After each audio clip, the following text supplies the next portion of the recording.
Hello, friends. Welcome to Squared Plans, where creative planning and organization comes to life. I'm Stephanie, and today I'm going to be showing you the dashboards I've made for my 2026 planner. I DIY'd them, so I'll be showing you the process of how I get them ready for my planner setup.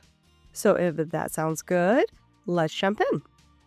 I used this set of vellum sheets. Not sure why that sheet was in there, but basically that is just printable vellum. I also have some white cardstock, this cardstock pad with various printed one-sided sheets, and then also this pink Happy Planner punch. Oh, and I can't forget my guillotine cutter for all of the straight cuts. Okay, so what I ended up doing was pre-printing these out. I am moving to a half letter in case you haven't heard for 2026. So I went ahead and printed out these 6 dashboards here on vellum. And then I'm going to be layering it here with these photo prints that I downloaded and resized for half letter as well. I printed those on the white cardstock. As you can see, I'm going with a bit of a old vintage book theme. It all goes together well with the cover I also DIY'd, and I will link it above so you can see how that was made. A couple of notes about creating these types of dashboards. So when you are doing a vellum overlay with cardstock and you've printed it yourself, it didn't come already pre-made, I highly recommend a couple of things. First, vellum does not cut well on its own because of the very soft, I guess, nature of the paper. It tends not to have any rigidity, and so when you cut it, it sometimes gets askew or cuts crooked because it just kind of bends instead of staying stiff where you're cutting.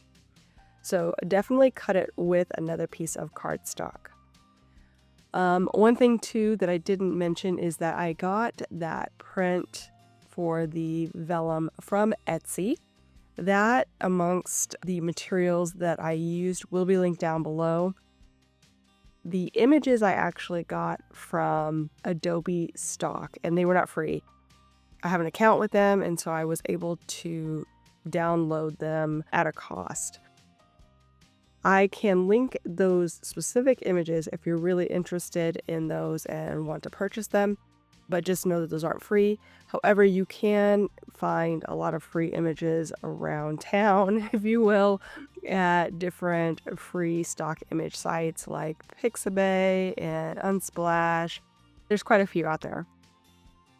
I just really wanted one specifically that I saw on Adobe stock and then just decided to kind of stick with that because I was seeing more that looked similar to that style. Anyway, just a little heads up on that. So right now I am cutting this down to half letter size. And as you can see, I had pre-cut the vellum in half so that I could have the individual sheets.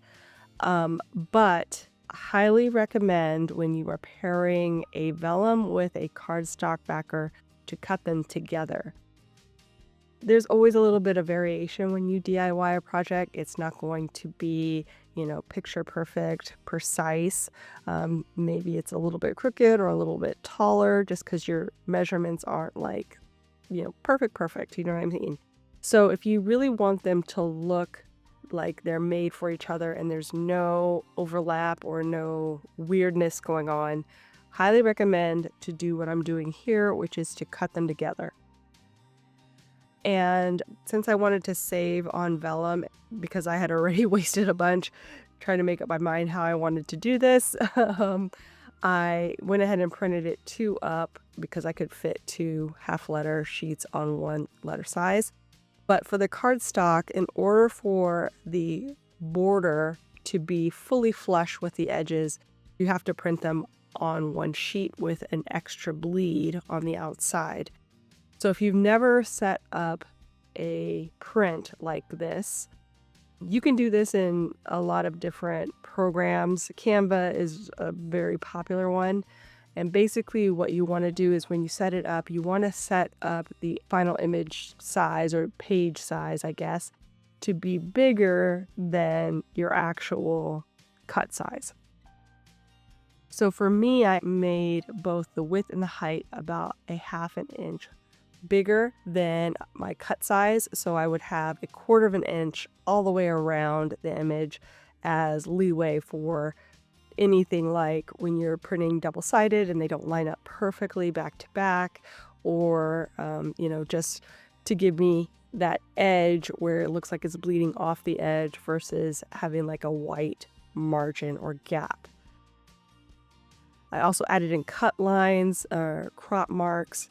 As you can maybe see on a couple of these, they're pretty hard to see from a distance. You kind of have to get up close, specifically because these images are very dark, so that I would have a little bit of a guideline for my finish size. But honestly, I only use those for the first 2 cuts to get things started, and then I am basically just cutting it with the ruler there on my guillotine cutter at the top to the final size, which is 5.5 inches by 8.5 inches. And then since I have the vellum already pre-cut, I'm just using that as a guide on the final 2 cuts to make sure everything lines up nicely. I got better at this at the end. At the beginning, I was still off a little bit, but at the end, I was using the long side primarily for that 3rd cut. And that, I think, made a difference in the end. So just something to think about when you are setting up your cut strategy. And like I said, I got these printables from a Etsy shop that's not my own. I just wanted something that had a bit of a vintage book cover feel to it, but wasn't too over the top. And I found this shop, which again will be linked down below. I can never remember the shop names when I'm doing these video voiceovers, so I apologize.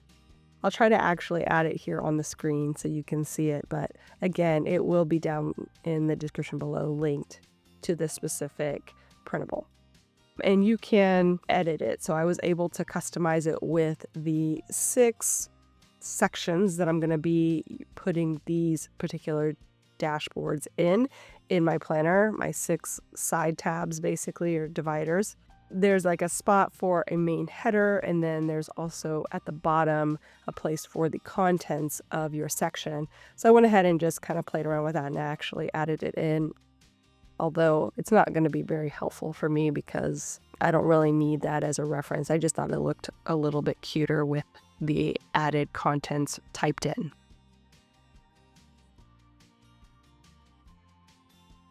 And here you can see as I'm going through, I'm finding a few that needed a bit of adjustment. So I'm just trimming them by hand if it's a little bit off when I'm getting ready to punch it, so that it's as even as possible before I put it into the hole punch. It's going to be on your rings, so there will be a little bit of sliding and back and forth, but the closest you can get to perfect before you punch it, the better, because then once it's punched, it's kind of locked into a specific position. Just something to think about when you are doing this part of the DIY. I wasn't able to booklet the vellum because it's all one-sided, so I ended up printing these with Adobe Acrobat Reader, but with the multiple setting, and it shrunk them in quite a bit more than a booklet setting would. So just know that these are actually shrunken in more than I wanted them to be, but that's okay because they still came out and I am excited to use them.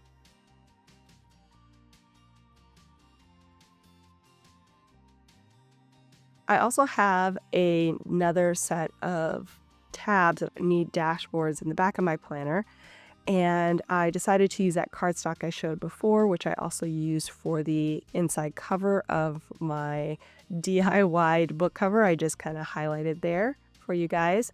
And again, if you want to see how I made that, I will link it above here in the cards. as well as it'll be linked down below in the description, so you can find the video fairly easily. Anyway, so I DIY'd that book cover, which I'm pretty much using as my inspiration for this setup, and pulled out a couple of sheets of this floral background cardstock from that cardstock pack that I have to match up with the inside cover. And then I also used a second version of that same vellum dashboard overlay from the shop I mentioned before, and went ahead and filled that out for those 4 bottom tabs that I use at the back of my planner in my reference section. So that's pretty much it. I have them all ready to go. I'm still building out my setup, but I wanted to show you guys what I have done so far in case you want to do something similar as far as DIYing your own dashboards for your planner setup. And I hope you guys enjoyed this video. If you did, please give it a thumbs up down below. Also, to go ahead and leave me a comment if you'd like to get in touch. And think about subscribing to my channel if you haven't already, if you'd like to see more of my videos. Thank you guys so much for watching. I really appreciate it. And we'll see you next time. Bye.